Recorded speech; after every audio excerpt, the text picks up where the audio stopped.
morning, everybody, and thank you for coming along today to the BP Portrait Award discussion panel. Aberdeen Archive Gallery and Museums is delighted to have been able to host the 2020 BP Portrait Award. Over the course of its 41-year history, the award has gone from strength to strength, attracting an outstanding calibre of amateur and professional artists whose work continues to show what a vital and relevant force portraiture still is today. And I'm delighted that we're able to have with us today 3 artists whose work features in the 2020 award. And they're with us today to discuss the award, their role in it, and of course the theme of portraiture more broadly. So without further ado, let me take the opportunity to introduce our panel. We have with us today Gia Prachakul. Gia was awarded first prize this year for her work entitled Night Talk. If Gia wants to give a wave. Hi everyone. Hi, thank you, Gia. To meet you. Next on to Egbert Moderman. Egbert, a wave to the audience. Thank you very much. Egbert is the latest recipient of the BP Young Artist Award for his work entitled Restless. Next on to Jennifer McRae. Give us a wave, Jennifer. Thank you, Jennifer. Jennifer is a 2020 BP Portrait Award finalist with her work entitled Marriage, a double portrait of herself and husband David.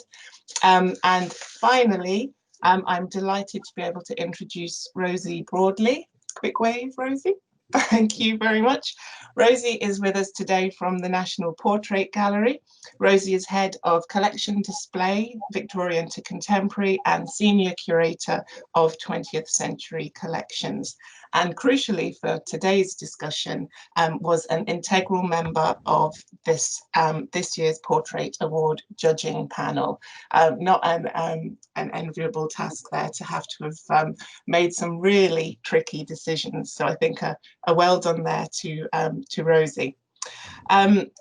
We wanted the introduction to be brief because we think you're all here to find out more about the award, about the artists and their work. So let me get on to the first question. This initial question is kind of targeted specifically towards the 3 artists, and it kind of drills into that idea that we are, after all together because the exhibition, the process is an award. And if we put that in its plainest terms, we're talking about a competition. And I think our audiences would be really keen to find out about what your personal motivations were for kind of putting yourself into that competitive environment and submitting a work to the BP Portrait Award. Egbert, would you be happy to kick off with sharing some of your motivations for wanting to take part in the award? Yeah, sure.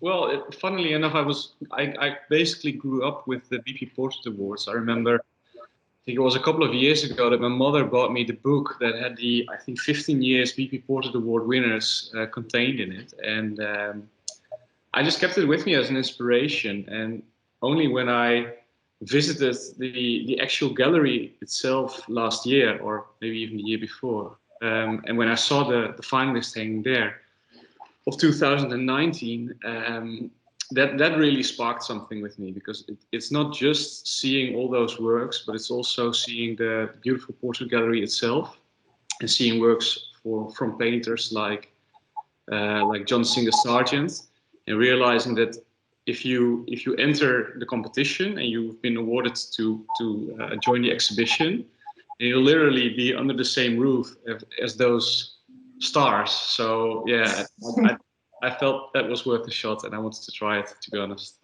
Oh, definitely. And the thing, as you're saying, to be under the same roof as the stars, well, you're all finalists together. So you've reached that status. So that's really fascinating, and thank you for sharing that. Jennifer, what about yourself? I know you've got a longer history with the BP Awards, so maybe I can add to what Egbert has shared with us there. Yeah, definitely. I've got really happy memories of throughout the years showing intermittently with the BP, and being lucky enough to have a travel award, which was fantastic as well. But I have to say that this particular one, I just thought, you work alone a lot of the time as an artist, you exhibit solo exhibitions, and I really felt I wanted to be part of a group and like-minded painters.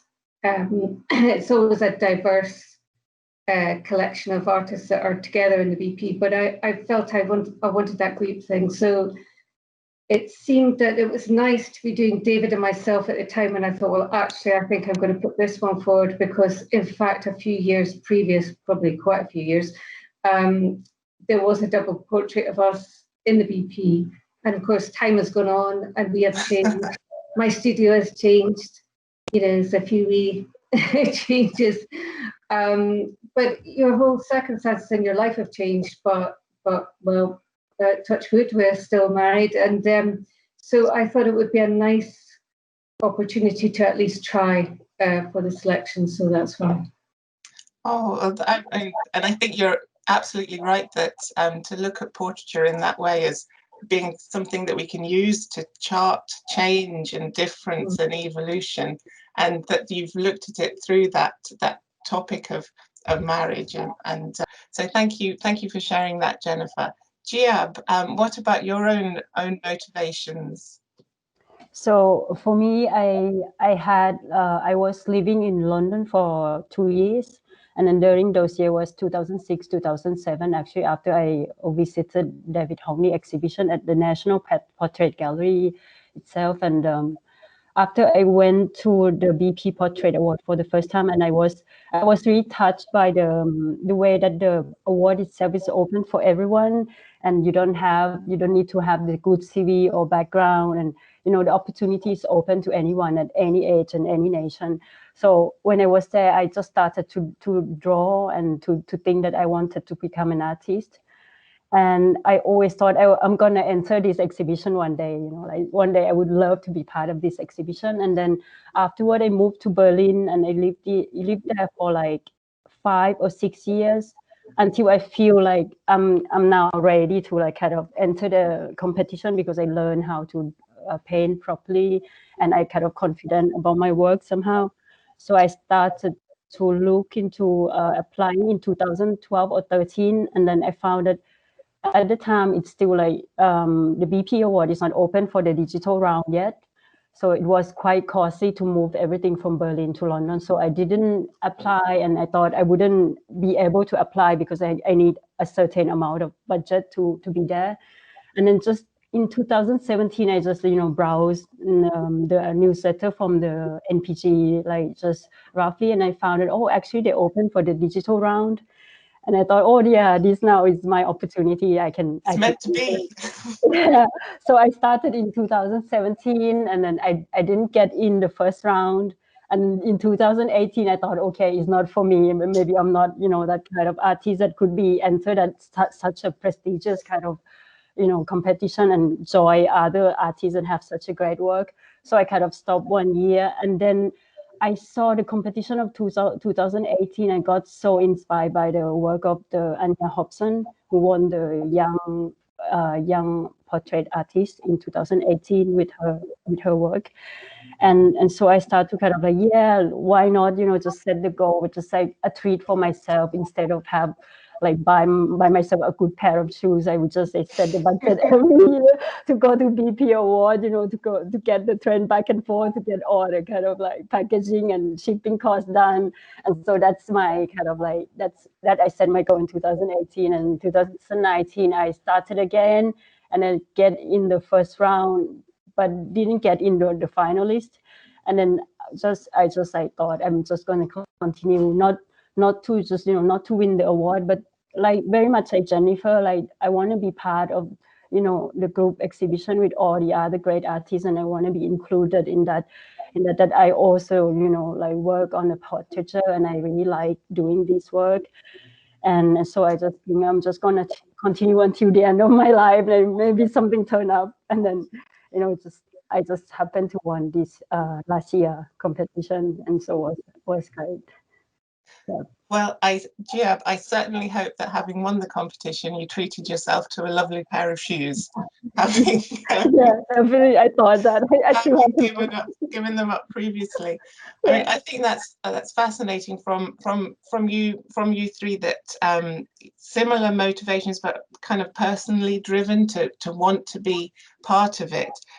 Rosie, it'd be interesting to hear from the other side, kind of more about what your role was in bringing the award together, and that kind of encouraged these guys to want to participate. So if you could tell us a little more about what your role was, that would be fascinating.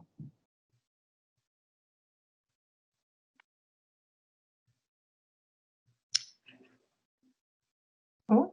I think you're muted at the moment. There we go. Sorry about that. Yeah, I mean, I was a judge this year, and I've done it a couple of years. In terms of bringing the whole competition together, there's a real amazing team who do that, because, as Giab said, the first round of the competition is digital, and that was only introduced about 5 years ago, I think. So before that, we did ask all artists to physically bring their work to a kind of warehouse space in London, which is where they were judged. And yeah, it was I think put off a lot of potential artists. A lot of the BP artists are not necessarily professional artists. A lot of them do painting part-time. A lot of them are very young, all of the and live far away, and all of those reasons was a barrier, I think, to participation in the project. So the digital round has really improved that aspect, and we had I think this year we had entries from 69 countries, which is incredible, absolutely incredible. And I think we had almost 2,000 entries. So it's obviously, the digital round isn't the ideal way to view paintings, but I think it's a sort of necessary evil in a way, in order to get the most diverse and to be the most enabling competition that we can be. So the digital round is done in a lecture theatre at the National Portrait Gallery. And so this year's judges were the director of the Portrait Gallery, Nicholas Cullinan, me as a curator at the gallery, Echo Eshon, who's a curator and writer, Justine Picardy, who is a journalist and writer, and the winner from 2 years ago, Ben Sullivan, who won with his really beautiful portrait of his wife nursing their baby daughter. So it's always important to have an artist as one of the judges, and I think that's for me, I think that's the most important judge, actually, because hearing their views on technique specifically, particularly a painter judge, and we've had lots of artists who aren't painters, and they bring lots of fresh and really insightful views, but Ben is a very painterly painter, actually, and he works from life, uses oil, and so he actually was he was able to really closely examine technique as well, which was excellent, and something that not everyone on the panel was able to comment on with so much authority. So we do the digital round, which is done over the course of 2 days. It is literally exhausting, and by the end of it you have kind of square eyes, and you see the things on a big screen, but what you are able to do is ask for details. And also we have a scale, so you have a sort of figure of a generic person standing next to a painting, which gives you a sense of scale. So you can see that something's a tiny little painting or something's is full size. And there are certain rules about the competition. One is that you need to have had a sitting, or know your sitter. You can't paint someone that you've seen on the TV. I think that's really important, and that's for me, that's the sort of key thing about what makes a portrait in the prize really work, is that idea of relationship or connection between an artist and sitter. We do allow paintings from photographs, but the photographs need to have been part of a sitting with the artist and sitter, and probably taken by the artists themselves, because photography has become an integral part of painting practice. And so when the digital round is done, we get it down to about 200, so that's quite a big task, and the 200 are the works that we ask to be sent in physically, and so they get sent to we've done it in different places in London, sort of warehouses. The one that we did this time is right by the Thames, is very atmospheric. It's a big Victorian warehouse, and all the works are crowded in, and the first round of that, the judges sit in a row and art handlers parade the paintings in front of the judges, and we sort of say, we kind of discuss it, but we have to be fast. And so we sort of say, yeah, through to the next round. And it's a kind of process of elimination. And when we're down to about 100, that's when we they're laid out for the judges, and everyone walks around and starts talking about the works with each other. And then we're asked to select our favorite 3, each judge, and then we have to defend our choices. And then gradually it gets narrowed down like to a battle. group. It's really tough. It's really, really tough. And then it gets narrowed down to a kind of group of about 10. And that's when we start talking about prize winners. And prize winners kind of come out of that conversation even before we've kind of totally finalized the selection, because we always have to get it down to about 50 works. And Madeline reminded me that we had 49 in this year's show. So that's how the judging works, and that's when we decide first prize, second prize, third prize, and then young artist. And young artist is an artist under 30, which was introduced because the rules of the Portrait Gallery used to be that you had to be under 40 to enter, of the Portrait Prize. You had to be under 40 to enter, because it was about encouraging figuration. It was encouraging painting, portrait painting. When it started in the 80s, portrait painting was slightly out of fashion. Apart from artists like Lucian Freud, who's kind of out there on his own in a way. So it was about encouraging young artists. The first year we opened it up to artists of any age. An artist who was, I think, in his 60s was the first prize winner. And I think it's been much better since we did that. So we now reserve a prize for the young artist in order to encourage that. So I've probably said too much, but that's a little bit. I think it's really good to hear about how the decisions are made. And so the prize winners are a group choice, I would say. You can have your favorite work in the exhibition, but when you've talked to the other judges and brought to bear their views on it, it isn't necessarily the one that is the first prize or the second prize or the third prize, because it's about a conversation and hearing your colleagues. But I think often it's unanimous, and I think we were unanimous this year with Giab's work, because it's so fresh, it's so atmospheric, and we just thought it was excellent. Well, thank you, Rosie. I mean, I knew a bit about the process, but that talk through you just gave us there made me realise kind of how kind of intense and draining it must be for the panel, let alone the artists who are submitting their work for I think it's harder for the artists. It's intense, but it's really fun. It's really fun. And actually this year the judges were, obviously people, we actively invite people who've got strong views about things, and I think in the years where maybe Brian Sewell was a judge, there might have been some quite intense arguments about things, but this year was pretty, everyone had different views, but it was a harmonious and very fun process. There were no pistols at dawn this year. No pistols at dawn. Nothing no. like that. No.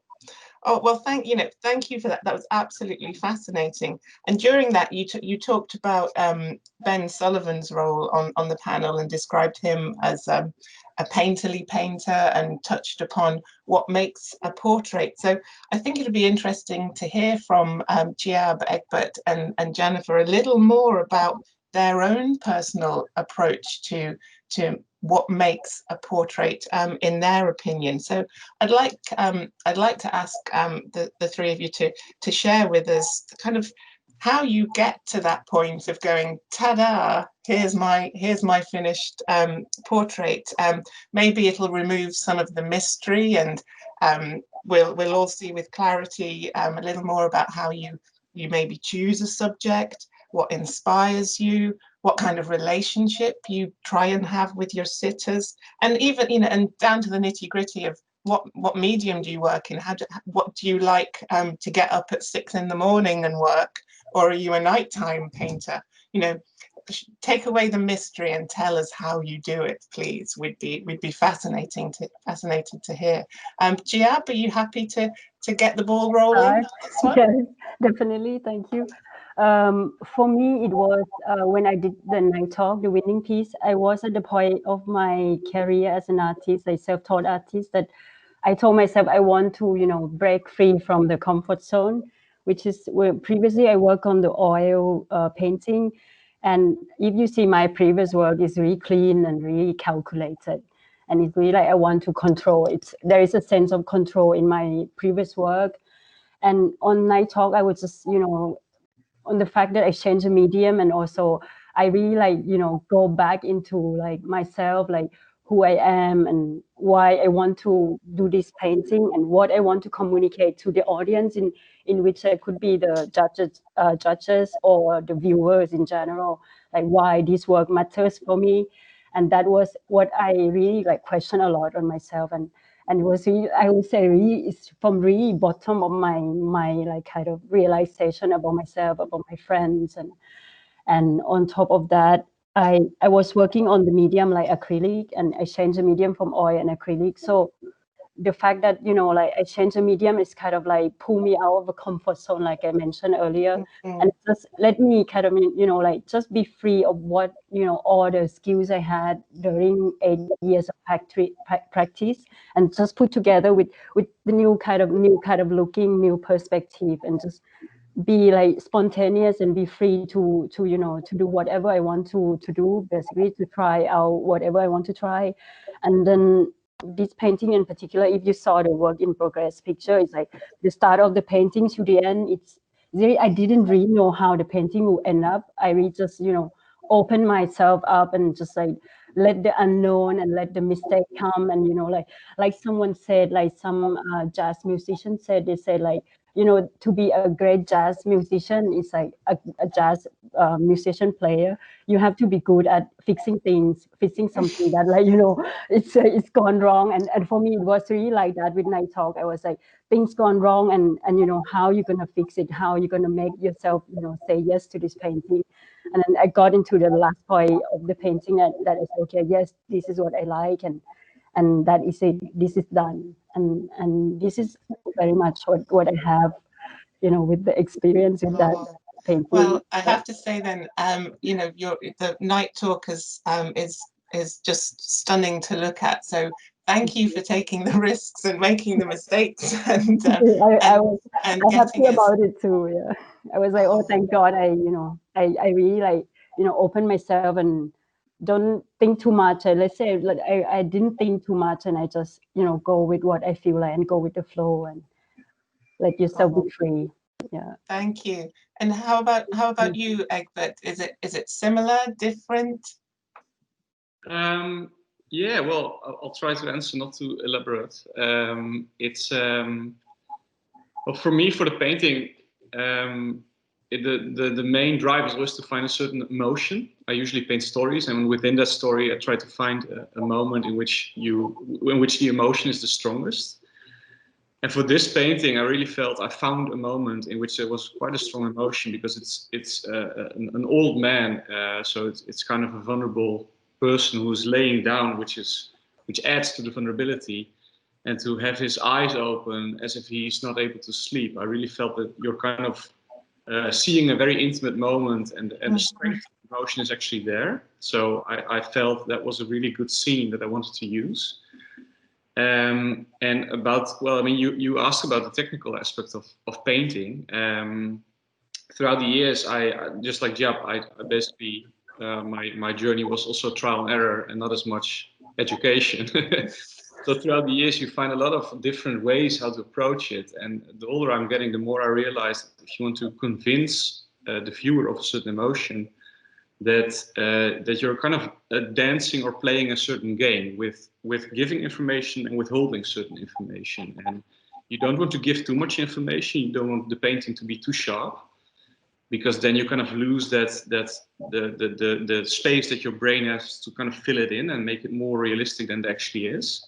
But you don't want to give too little. So in this painting, I basically tried everything that I could, from painting the cloth with really broad sweeping strokes to kind of give that type of, to kind of give the magic that cloth has. But in the face, I actually used sandpaper to kind of really rough it up. And I tried basically every technique that I discovered the last couple of years. And when it was done, I genuinely thought, well, this is at this moment in time the best I can. So yeah. Oh, well, thank you for sharing that with us, and that idea that one work can draw together so many different techniques. It's absolutely fascinating. Thank you, Egbert. And Jennifer, certainly looking at your entry, Marriage, the minutiae and the detail in there. Could you kind of talk us through how does that happen? How do you do that? Yeah, the fiddly bits, yeah. The fiddly bits. That's the technical term I was looking for. I have a kind of really rough idea of a dynamic in a painting, and that was a kind of line through the canvas. That's the starting point on that particular painting. And I love double portraits because once you go beyond one person, the whole balance changes, and you don't want it to be really balanced either. So it kind of grows from a certain area. It could be any part of the canvas. And I agree with what Giab was saying about, it's intuitive. You kind of, it's much more exciting if you're making it up to a degree as you go along, rather than you have some really planned full sketch or something like that. And because I'm very familiar, obviously, with David, then there was a kind of relaxed feel about it, which was nice, because sometimes when there's a commission, there's a slight tension, which I like. But sometimes at other times, if it's someone that you know very, very well and your own face, it's actually just a relaxing experience.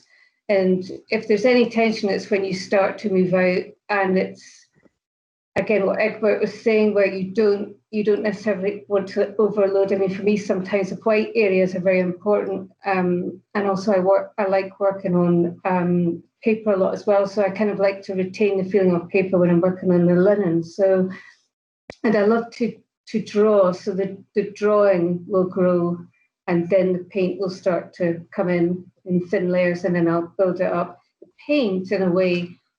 Again, this can happen when you're doing a painting where you think you know why you put something in, or you think you put it in because it was an artistic device or something. Then you realise, actually, no, it's got quite an important role. And I think the trolley is such a part of our lives, well, certainly mine.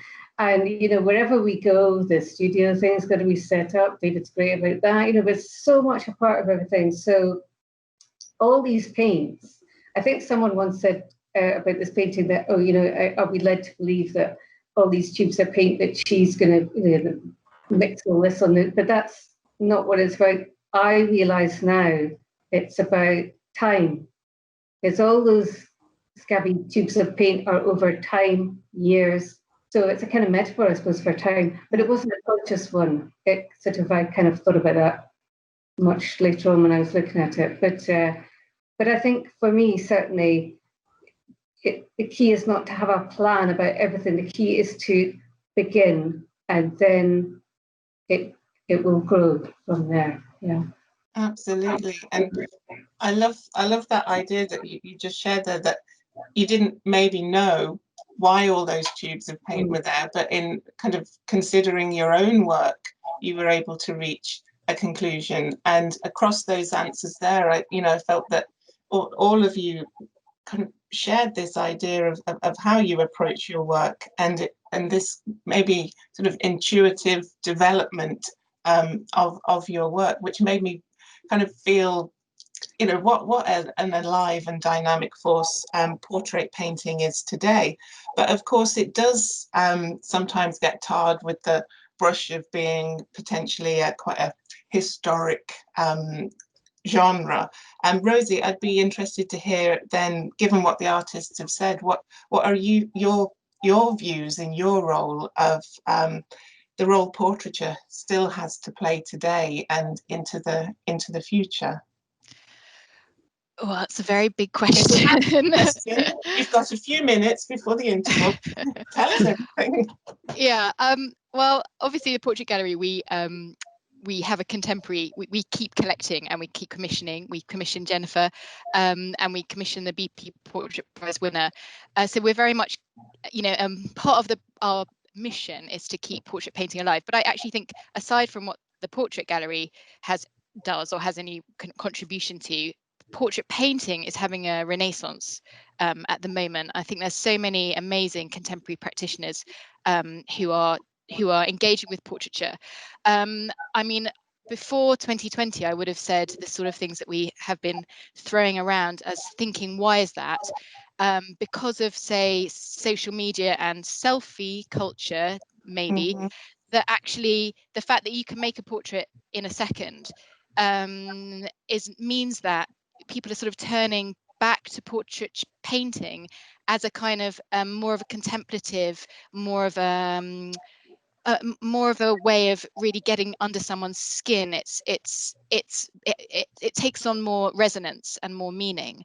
Now it is no longer something that would be the only way of representing a person. So you can have a photograph, but you can also now spend a lot of time with a person, getting to know them through portrait painting.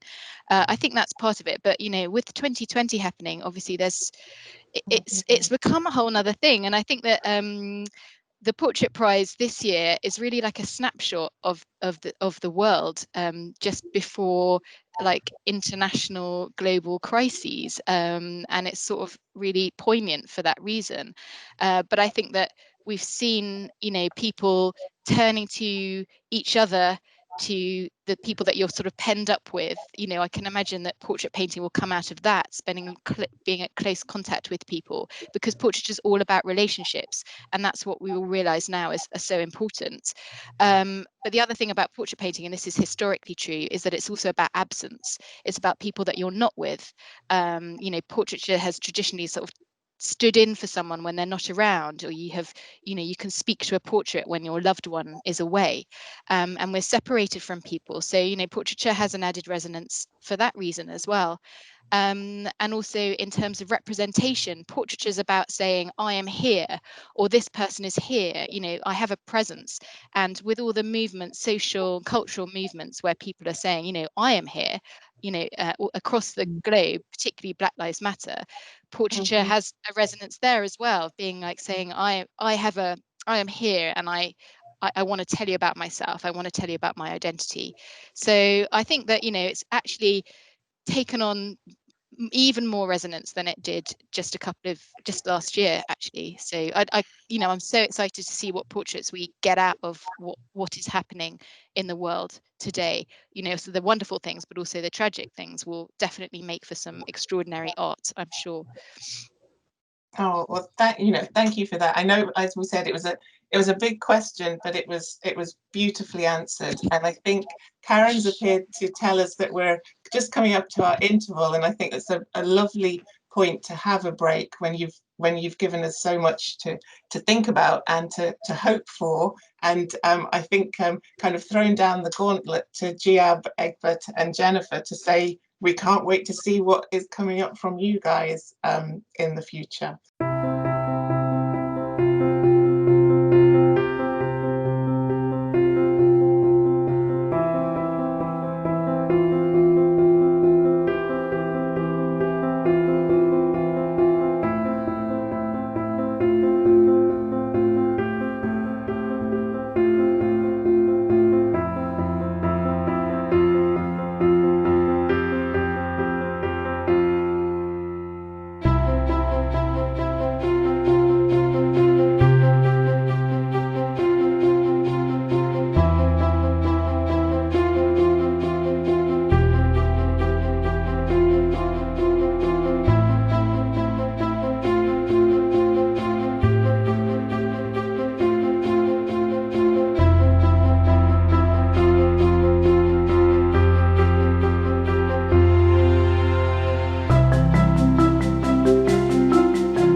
Wonderful. Thank you very much. I hope everybody just had a very quick refresh there, just to get a sup of water and loosen up the vocal cords.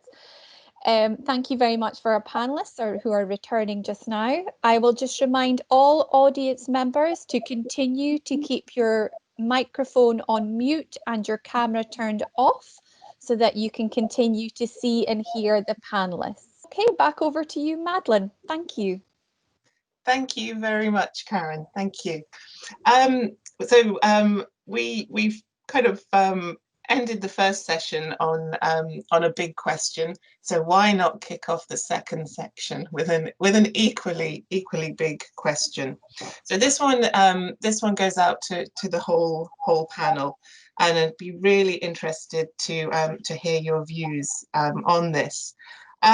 Discussions over representation and diversity have quite rightly come to the fore as major topics over the last few months for a number of well documented reasons.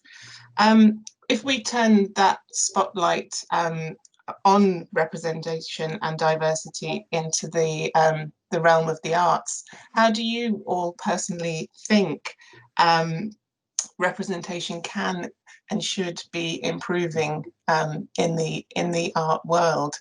I won't pick on anyone for this one. It's a big question. So if anyone wants to go for it and share their views, I'm sure the audience would be fascinated to hear.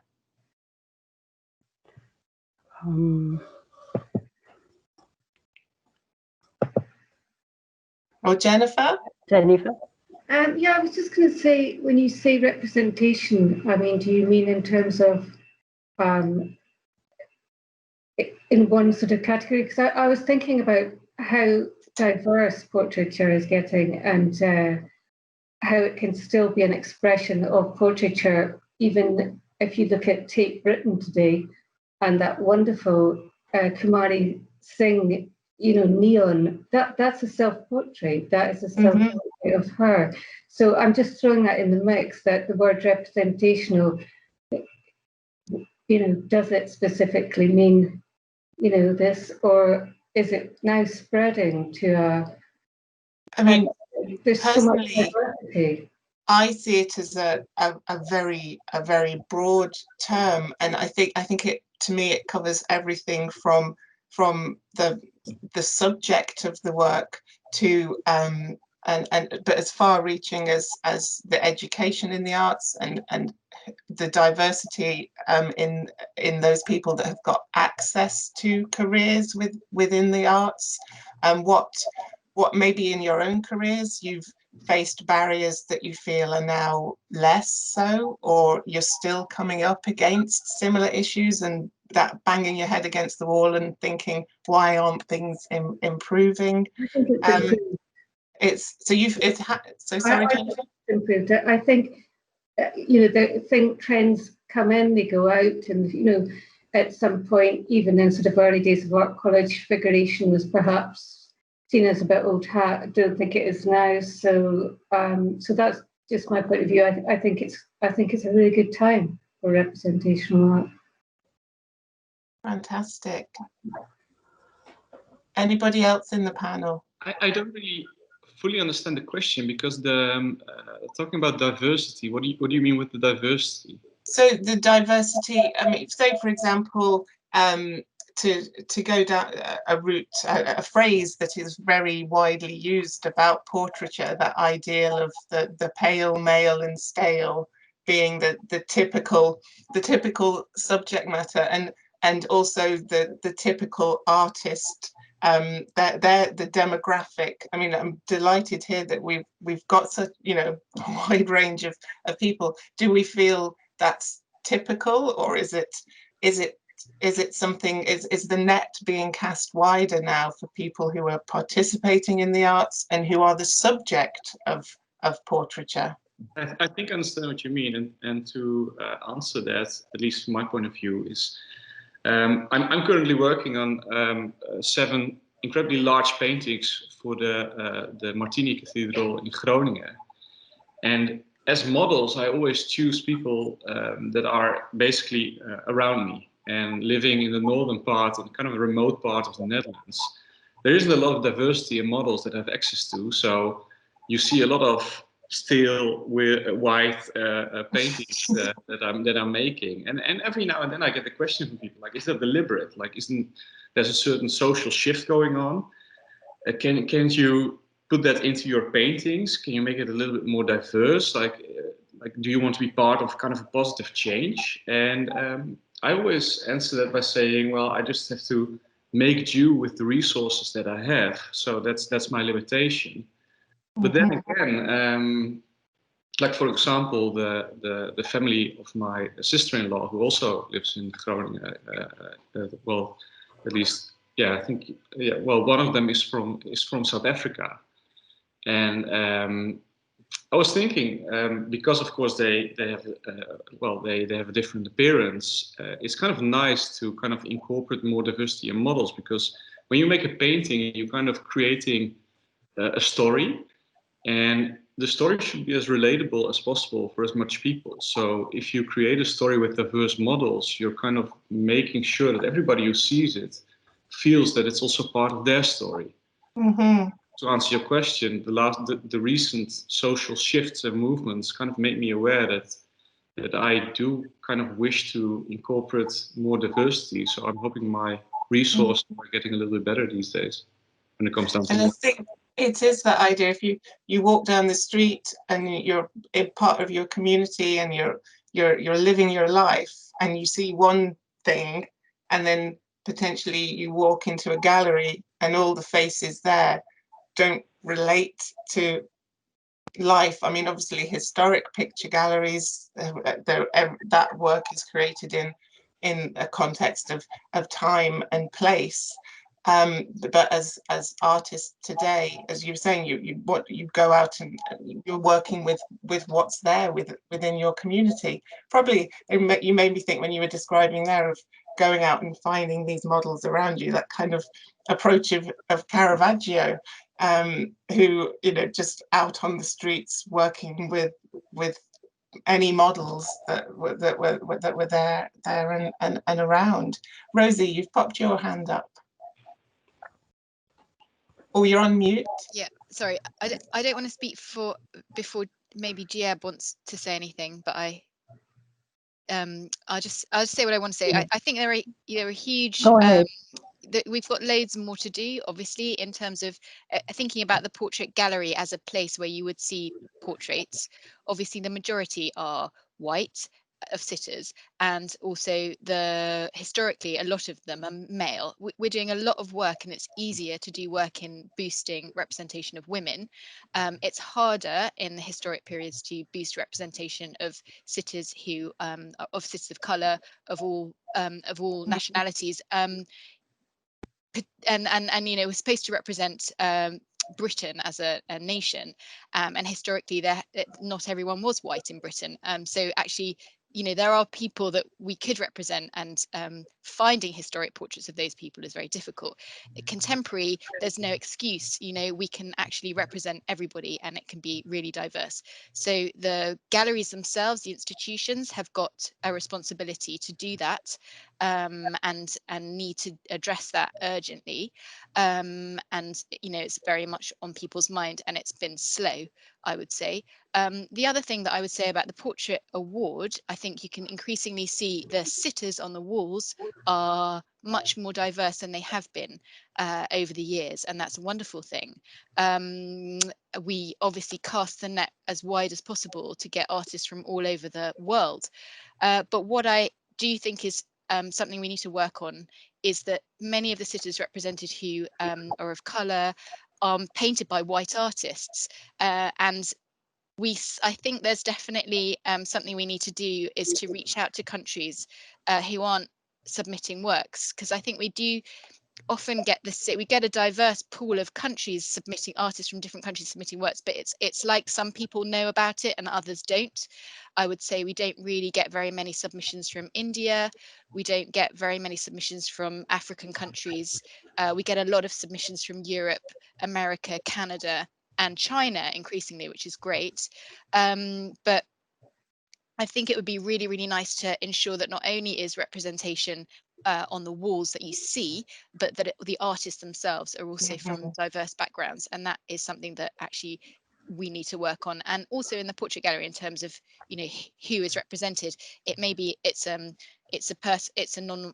not a white sitter, but it's by a white artist, and that's something we really need to address. And I think there are so many incredible Black artists who are coming to the fore in the last year, who have been working for a long time, but have only just sort of reached the more broader public consciousness, that we really need to encourage and take barriers away so that those artists are represented. Absolutely, and I think, I love what you're saying about this reach to more countries, and kind of eroding that idea of where a talented person may just think that's not for me. I'm I can't put myself into that arena.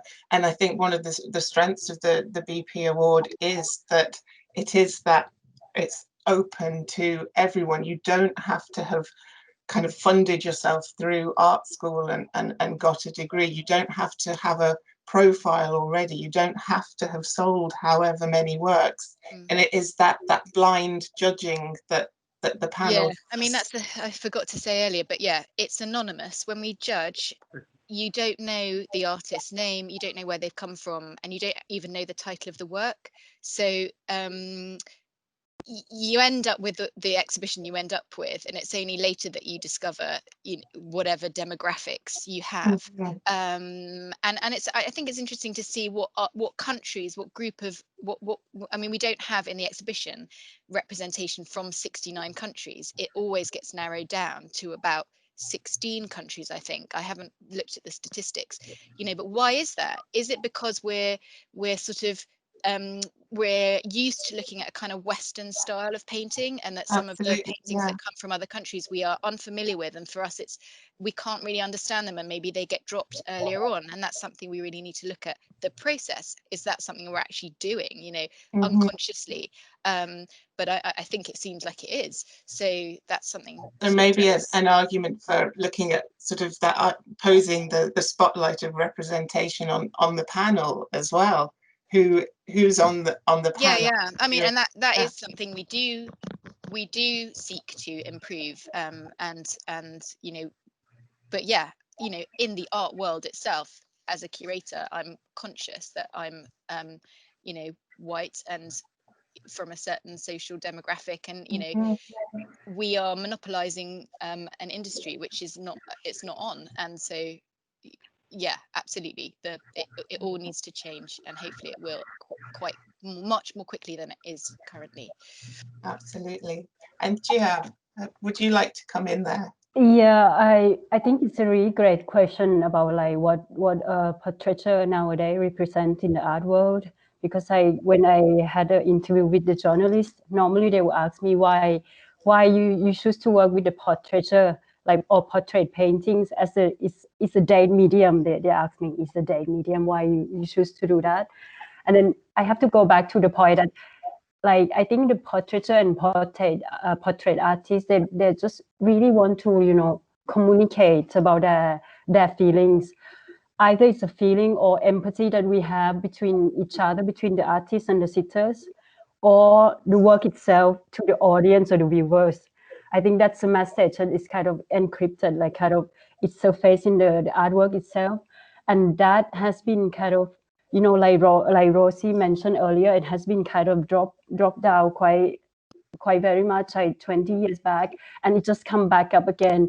I think because, like, like Rosie mentioned once again, like there are so many more of the artists that actually, their background, which could be something that, negative, or some let's say some weak point of their identity that turn their work to be a strong voice, like like the work of Curry James Marshall or Toyin Oji-Odutola, which is like really, really inspiring. Like for myself, like as an artist, like Asian artist, I just got so inspired by those like new wave of artists that bold enough to put the portraiture into speaking of their own identity. So in that point, I think the portraiture that representing the art world right now is really like, to share about each person identity or each person background or a message from their life. Doesn't have to be identity or anything in particular, like down to that point. Just, a simple message that they want to give into the world that could resemble another messages or the communication that the other art form has as well, like filmography or cinematography or other type of art form that has been more widely accepted in the past let's say 50, 60 years.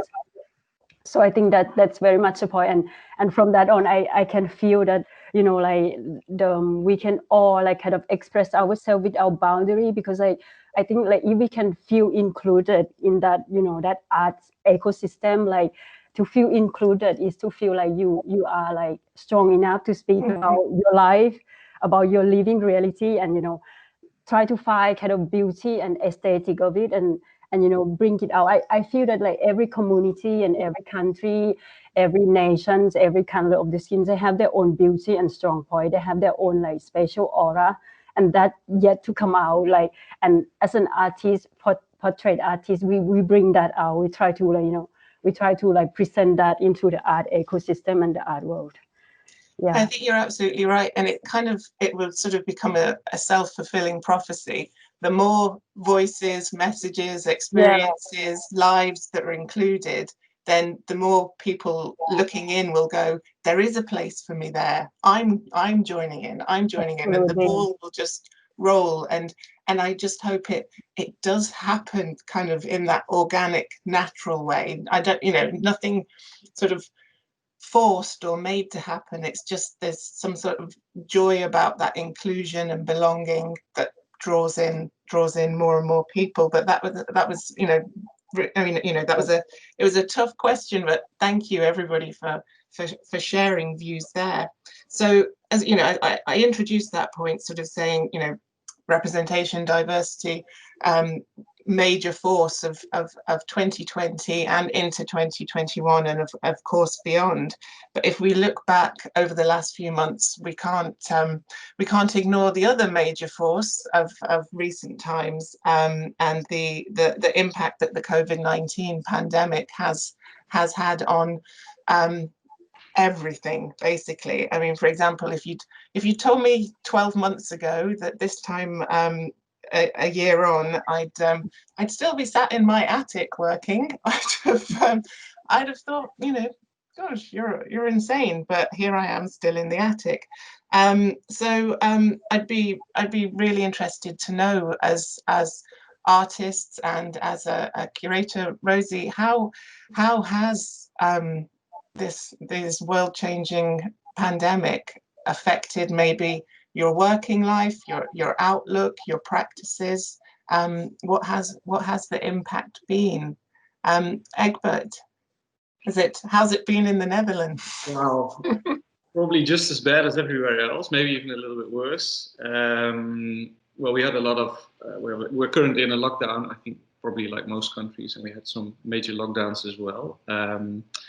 But the thing is, the joy of being an artist is that you're kind of a lone wolf, and of course that's also kind of the weight that you have to bear, because it is a lonely occupation in a certain way. But being or living in times where a lot of people have to isolate, as a painter, it doesn't really affect you that much. I had a couple of instances with models that I had to kind of keep my distance, and I couldn't put models as close to each other for a painting as I wished I could have. So those are direct influences. But fortunately for me, I've just been able to kind of keep on working the last year, even been more productive. And and even in when it comes down to the selling of the paintings, it's of course it's kind of a cliche thing to say, but I think a lot of people are currently worried about how their houses are looking more than going on holidays. So painters, it's a good time. You're in a boom industry then. I know that's probably a horrible thing. I mean, overall, it's been a grim year, and I've known cases of people who actually died. So it's not been a fun year, but I'm very happy that I'm one of the fortunate ones that just was able to keep on working, and I'm blessed. And I mean, certainly in the context of the BP exhibition, not being able to be a physical exhibition down at the National Portrait Gallery, and we've been fortunate for a small period here in Aberdeen to be able to, for visitors and audiences, to have physical access. But I suppose the display and exhibiting of work has been limited, and that sort of physical access for audiences. Jennifer, how's it been for you? Well, I still managed to slither into the studio because it's quite a nice, it's a large building, and it's very easy to go around certain labyrinthic ways to your studio. The model situation that was difficult. Poor David had to sit a lot. And also I changed mediums. If I was working at home, I tended to go for watercolour, and I think that was good. I remember Giab at the beginning was saying about coming out your comfort zone, changing your medium. I did that. I had to go into watercolour again for certain periods in between oil painting bouts, and I really enjoyed it. I felt it shook everything up, and it's a completely different medium to work with, so you've got to think differently. So I think, again, what Egbert's saying, just keep working, and it doesn't feel that different. Obviously, there's a tension in the sort of, you turn on the news and it's like, but in terms of artists, we are solitary people. We work mostly alone or with one person, or so I suppose, like writers, maybe it's the isolation's not really the problem. I must admit, I desperately miss seeing exhibitions in the flesh.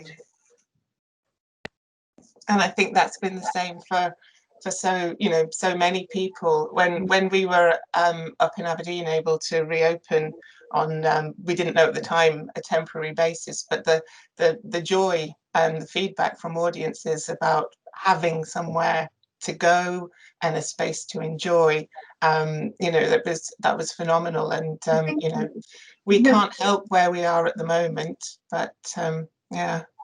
It helps you to appreciate places like art galleries again, because you realise how much you miss them. Yeah. Mm-hmm. Absolutely. And over in France, Giab?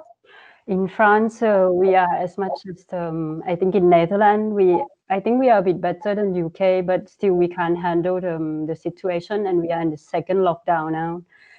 And I don't know where we're going next. It's been saying that we're gonna, they're gonna introduce vaccine, but I don't really know. So for myself, I have to say that the year previously, very much Egbert mentioned that I have quite a solitude life, and as an artist, we know how to isolate ourselves very, very, very well. It's nearly like we have to be disciplined on that to learn how to isolate ourselves and focus on the work. So for me, it has been continuation of the previous years, and just putting up in this year where everyone else come into that context as well. And I think it has the pandemic itself, and the quarantine itself has a kind of side effect in the negative and the positive somehow, because I think the negative point, of course, is everything is not like working as it should be, and like for a lot of occupations, it's much harder than the others. And for the NHS workers, they have to like face the virus every day and be there for us, and it's just massive. And I just think the positive point is that we just have a lot of time for ourselves to look like in our daily life, what is the impact like these freeze of things happen to us. Like what is really the priority in our life, like cutting off of those kind of surrounding, and maybe like the, let's say, luxury of life that we had before. So I think we can question ourselves and go more into our inner self, like what is really matter in our life. And then if yourself as an individual stay in the house with your partner or your children or your husband, friends, if you feel good and the other doesn't feel good, how you can relate into that, and how you can generate the energy that you can like you know, pass this time together. I think that that is also a positive like aspect to look at. And I think this impact, the impact of the pandemic and the quarantine, I think it's just yet to come. I think we see it more clearly in 1 year or 2 years, even after this whole thing has passed away. We're just going to see how we see things better. Maybe like, you know, like for example, in France, there is a wave that there are more and more like young people like in our generation think more to move into the smaller city, and you know, considering more what is luxury in life. Is it like luxury of being close to all the stores and being access to like all the luxury forms of things, or being close to nature? Yeah, there are so many questions to come up, and I think it's like, of course, it's a big negative like to be in this situation, but somehow there is a positive coming, and just, you know, like just going to kick off as we think about ourselves and our community and our society better. Yeah, and I think that what you're talking about, that sort of shifting in priorities, yeah, it's going to affect the big picture of life, but certainly your work as well, and how you view the world, your own personal experiences and your own changing priorities, that's going to sort of pan out into the future. And finally, Rosie, from your curatorial experience of yeah, well, the first thing that really impacted was the BP exhibition at the Portrait Gallery, because well, two things really, a real shame. The two exhibitions that were on at the beginning of March with the Cecil Beaton and the David Hockney exhibition, and they opened and they closed within weeks, and you know, the amount of work and how wonderful they were, and how sad that is that so many people had to miss those shows. And you know, I know how hard my colleagues worked on it to get them open, and then that was it. It's just, and that is obviously reflected around the world in every museum and gallery. And then so the Portrait Prize, we were going to install it very, you know, that spring, and then suddenly we had to make it into an online show, so that was a new experience for me. It was, you know, we had to sort of use some technology that we've just got, which was a recreation, 3D recreation of the gallery, and sort of installing portraits that way. So in my terms of my practice, that was you know, a useful experience. How visitors felt about that is, you know, I don't know if it was everyone's cup of tea. The experience of looking at a painting on a computer screen is not nearly the same as looking at a painting in the flesh. And, you know, if we had to, the only way I could do it was because I'd seen all the paintings, because I knew the paintings, I'd spent a lot of time with those pictures. But if I was judging digitally and then hanging a show digitally, never actually ever having physically seen those works, I don't think I could do it. So, you know, that physical side aspect was really crucial, and it's just tragic that we can't, you know, all be looking at that exhibition now in Aberdeen. And the Portrait Gallery is closed at the moment, and we're supposed to be working on redisplays, and just not being able to spend time with my colleagues, going, you know, I would be in Aberdeen today, seeing Aberdeen, being inspired, looking at other ideas, looking at ways things are hung in different galleries. You know, I'm just really anxious that I'm running out of ideas, because, you know, what gives people ideas and inspiration and in all everyone's work is, you know, being out there and interacting.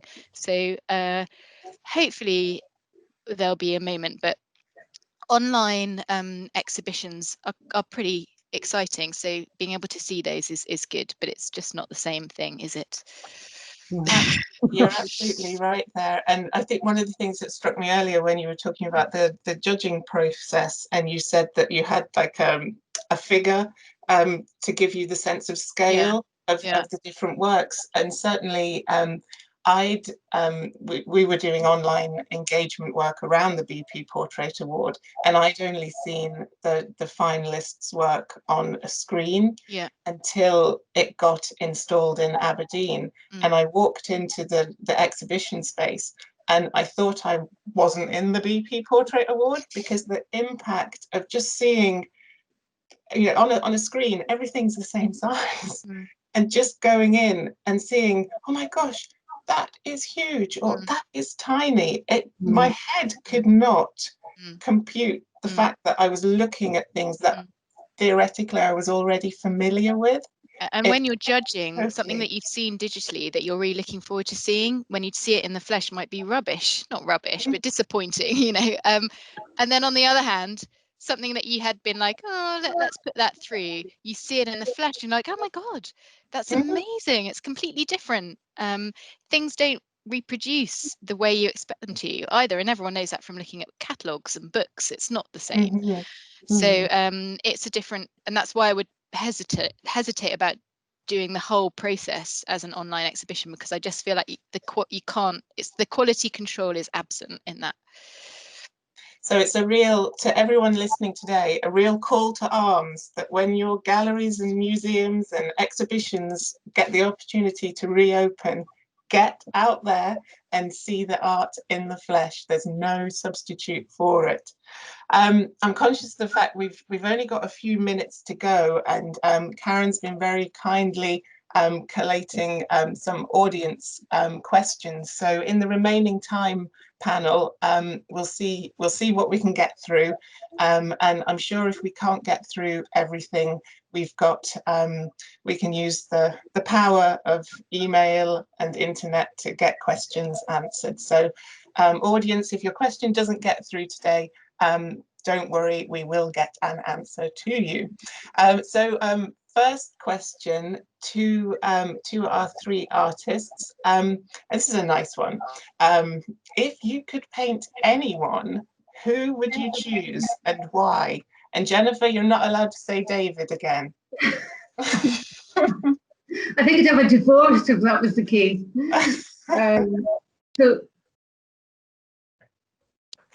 So anyone and why? Are you asking? Are you still on? If you want to go first. Well, I'm just going to say off the cuff, I have always wanted to paint Vivienne Westwood. There, I've got it out. She's a brilliant photograph, so you know, but she is like Elizabeth I of these times. You know, she's just fabulous. So there you go. And I think that idea of, we've been talking earlier about really getting to know someone through portraiture. If that character, that individual already is someone that you just find fascinating, you kind of want to get in there and really get to grips with them. Egbert and Giab, any huge desires you want to share with us? Like, do we have to choose just one person, or could it be? No. I'm sure whoever's asking wouldn't mind more than one suggestion. Yeah, for myself, I have shared with Rosie previously on the other talk. I would love to portray David Hockney, of course, and I would really love to, you know, like really see how he lived in this time of his life. And you know, I heard that he moved to France recently, so I really want to know what kind of life, what kind of living room he stayed on, and you know, what kind of activity he has during the day and all that. And I also would love to paint Kerry James Marshall, just to give a contribution to the Black artist. And I think he's really important in the kind of history of portraiture to bring like so many young artists and, you know, diverse of nations to be able to express themselves. You know, just he kind of make the path for others to kind of like look at yourself. What can you do about yourself? You know. And I also love to paint a designer, the Japanese designer her name is Rei Kubukova, I think. She's a designer of Comme des Garçons. And I think she just looks so cool, and I would love to, like, you know, portray her. That's it. That's for me. Oh, fascinating. Thank you, Giab. And Egbert, who's on your list?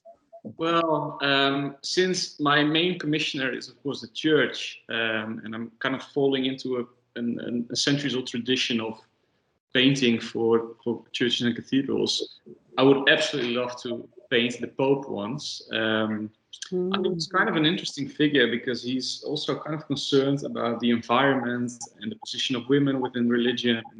He's really quite forward-thinking, and of course, he's not from my denomination, since I'm from Protestant culture, so it's a different world. But to kind of be in that institution and to see it from the inside out, I would really think it would be such an incredible experience. And to somebody, I don't know, from in a kind of a vulnerable, emotional way, I would really love that. Oh, well, thank you, and so so well chosen in context with your work at present. It wouldn't be fair, Rosie, to leave you out. I'm not asking you to paint a portrait, but who would you love to see selected to feature in a portrait? Well, we have a huge list at the Portrait Gallery of sitters that we would really love to have portraits made of. I mean, thinking about someone really making an impact now is Marcus Rashford is on my mind. And we had a project with a primary school who all made portraits of him. And so those were really wonderful. And in a way, that's kind of the perfect way to depict him, actually. But yeah, he's obviously someone who's really making a difference, which is what the Portrait Gallery's remit is, to represent people who are making an impact historically and culturally in Britain. So yeah, I would say Marcus Rashford. Also, he's nice to look at as well. And is the children's work available to see online? Yeah, there's a blog about it on the MPG website. I can put a link to it in the chat now, if that's useful. Yeah, that would be great. That sounds I mean, such a timely approach there. So that's great to know about, and it'd be great to get a link. I'm sure people will follow that and have a look. What any of our three artists, we have a question from an audience member interested to know what, if any, exhibitions you're able to be working towards for 2021. Have you got any kind of lockdown, etc., permitting, what's in the pipeline for 2021? Giab, anything on the horizon? I think like 2021 is a continuation of 2020, which is, 2020 was continuation of 2019. So I think it's just, to unfold all the kind of conscious and the work that I have previously on 2020. And I'm going to have the solo exhibition coming up in San Francisco at the end of the month. So that would be one of the major things that I will share and kind of, open out to the unknown audience as well, and to see how, the feedback come back, and, to move on from there.